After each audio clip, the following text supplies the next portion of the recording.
Gadis itu melumuri seluruh tubuhnya dengan lemak babi, mengenakan kacamata renangnya dan berjalan menuju laut. Tujuannya adalah menyeberangi Selat Inggris dengan berenang. Dia masuk ke dalam air dan berenang lurus sejauh 15 mil. Tetapi pelatihnya tidak ingin dia berhasil. Pelatih itu berteriak agar dia memperlambat kecepatannya. Tetapi dia mengabaikannya dan terus berenang dengan ritmenya sendiri. Lalu pelatih mencoba trik lain. Dia menawarkan sebuah apel. Jika gadis itu menyentuh tangannya, usahanya akan dinyatakan tidak sah. Untungnya tangan pelatih itu tergelincir dan apel jatuh ke air. Gadis itu terus maju tanpa berhenti dan bahkan menambah kecepatannya. 15 menit kemudian pelatih memberinya minuman. Tepat pada saat dia benar-benar membutuhkan energi, dia meminumnya tanpa mengetahui bahwa pelatih telah mencampurkan sesuatu di dalamnya. Tak lama kemudian dia merasa pusing dan pingsan di laut. Usahanya yang pertama gagal. 3 hari kemudian dia memulai lagi. Kali ini hanya ayah dan saudarinya yang menemaninya. Dia berenang sejauh 10 mil tanpa henti ketika tantangan besar pertama muncul. Sekelompok besar ubur-ubur menghalangi jalannya. Tidak ada rute lain. Dia harus melewatinya. Ratusan ubur-ubur menyengat tubuhnya, meninggalkan luka-luka yang menyakitkan.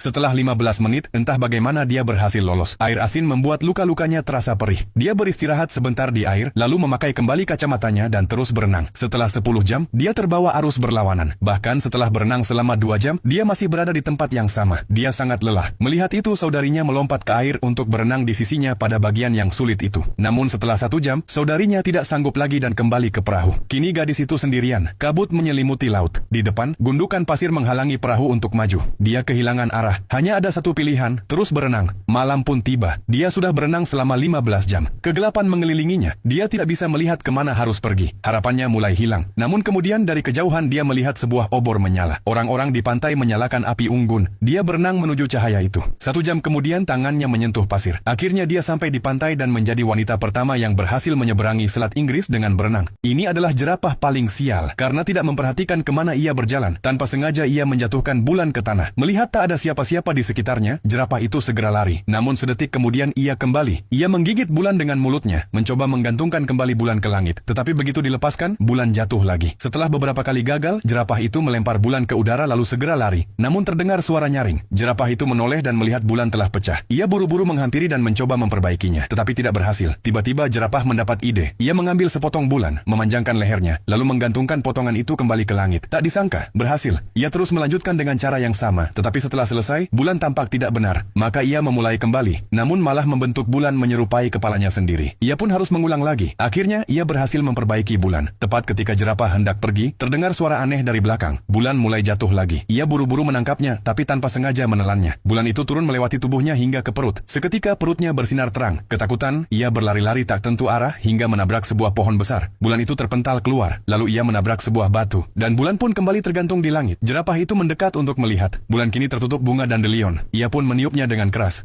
2 pria menyeret pipa baja ke laut terbuka. Mereka ingin membangun sebuah negara di sana. Rudy memanjat dan membuka tutup pipa. Saat air laut perlahan mengisi bagian dalam, pipa itu berdiri tegak di dasar laut. Setelah 2 bulan kerja keras, mereka berhasil membangun sebuah platform di atas laut. Luasnya hanya 400 meter persegi, tapi sudah bisa disebut sebagai daratan. Negara mereka mulai terbentuk. Langkah berikutnya adalah mencari air tawar. George membawa mesin bor dan menjalankannya siang malam. Selama proses itu, penjaga pantai sempat lewat, tapi karena berada di perairan internasional, mereka tidak punya wewenang dan harus pergi. Beberapa hari kemudian, bor akhirnya mencapai sumber air tawar. Kedua pria itu mengangkat gelas dan minum. Rasanya seperti kebebasan. George begitu bersemangat hingga memutuskan untuk tidur di sana malam itu. Bulan bersinar terang, laut terbentang luas, ada kopi, dan badai besar datang. Payung matahari George hanya bertahan beberapa menit. Untungnya platform itu cukup kuat dan negara mereka tidak hancur. Di tengah badai, George melihat sebuah perahu kecil yang hampir tenggelam. Ia menyelamatkan orang di dalamnya. Pengembara itu menjadi penduduk pertama pulau tersebut. Pulau itu menyambut siapapun yang mencintai kebebasan dan kemandirian. Seorang pria dengan kumis kecil datang setelah mendengar kabar tentang pulau itu. Ia kehilangan kewarganegaraannya karena lari dari perang. Ia pandai mempromosikan sesuatu. Berkat usahanya, pulau itu cepat menjadi populer. Kemudian, orang-orang dari seluruh Eropa mulai berdatangan. Pulau itu menjadi simbol kehendak bebas. Mereka memberinya nama yang indah, Republic Rose Island. Mantan pacar George juga mendengar kabar itu dan datang berkunjung. Mereka dulu putus karena George terlalu idealis. Namun bagi mantan pacarnya, pulau ini hanyalah disko mewah mewah di atas laut. Ia memberitahu George bahwa ia akan menikah. Hal itu sangat menyakitkan bagi George. Malam itu George mengumumkan pendirian resmi pemerintahan. Ia menunjuk sang pengembara sebagai Menteri Pertahanan dan pria berkumis sebagai Menteri Luar Negeri. Semua orang mendapat jabatan. Lalu ia mengirimkan aplikasi pengakuan negara ke Perserikatan Bangsa-Bangsa. Pemerintah Italia tak bisa tinggal diam. Menteri mereka tampil di televisi dan secara terbuka mengecam Rose Island. Tapi kecaman itu tak berdampak, justru membuat pulau itu semakin terkenal. Aplikasi kewarganegaraan datang dari seluruh dunia. Hal ini membuat pemerintah Italia sangat marah. Menteri mereka mengancam akan meledakkan pulau itu. Mantan pacar George juga mendengar ancaman itu. Ia membatalkan pernikahannya dan memutuskan untuk berdiri bersama George demi melindungi pulau tersebut. Pagi-pagi sekali,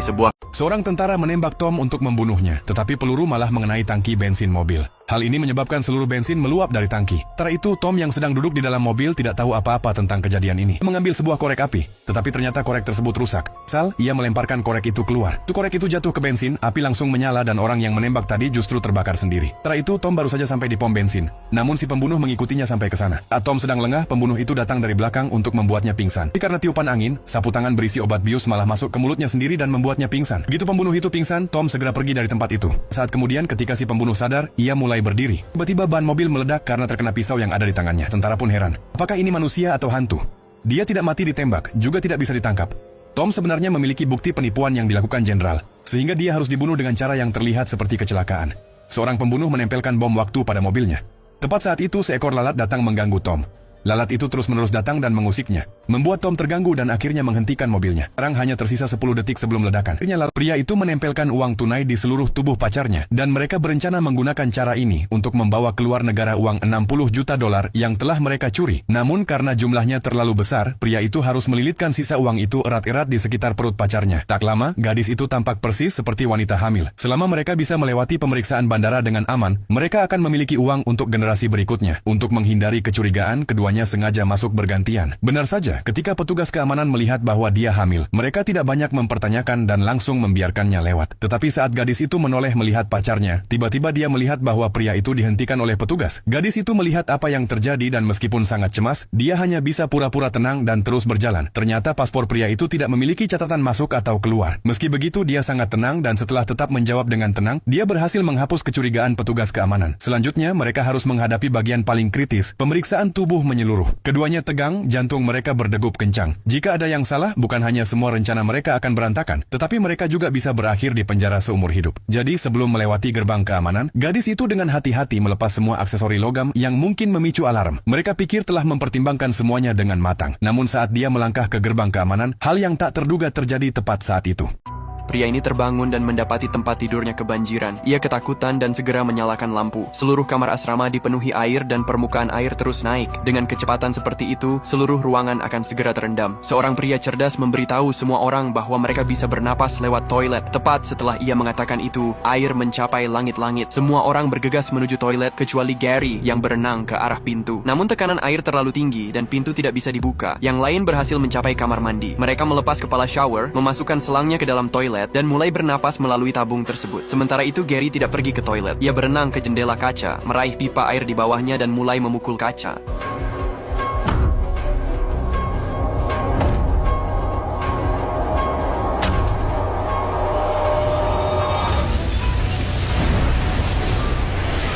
Gary berhasil memecahkan jendela dan menyelamatkan semua orang. Instruktur melihat jam dan menulis sesuatu di buku catatannya. Ternyata ini adalah ujian untuk para calon agen. Mereka yang lolos akan lanjut ke tahap berikutnya dan yang gagal akan mati. Tapi itu semua belum selesai. Tes kedua adalah terjun bebas dari ketinggian. Awalnya para agen mengira itu mudah dan langsung melompat tanpa ragu. Namun saat mereka di udara, instruktur memberitahu bahwa 1 dari 6 parasut rusak. Artinya, akan ada 1 orang yang mati. Untuk menyelamatkan semua orang, Gary menyarankan agar mereka bergandengan tangan membentuk lingkaran dan membuka parasut satu persatu. Tapi sesuatu yang canggung terjadi. Setiap kali seseorang tahu parasutnya berfungsi, mereka langsung melepaskan tangan dan meninggalkan kelompok. Lingkaran 6 orang pun menyusut menjadi 2. Menjelang pendaratan, Gary dan Emily memilih untuk percaya pada tim mereka. Mereka saling berpelukan dan membuka parasut di detik terakhir. Keduanya mendarat dengan selamat. Instruktur berkata bahwa tes ini bukan hanya soal keberanian, tapi juga soal kerja sama tim. Mereka yang meninggalkan rekan-rekannya langsung dikeluarkan karena tidak layak menjadi agen. Setelah tes, Gary dengan marah bertanya kepada instruktur mengapa ia yang mendapat parasut rusak. Instruktur tidak menjawab. Ia hanya membuka tas parasut milik Gary.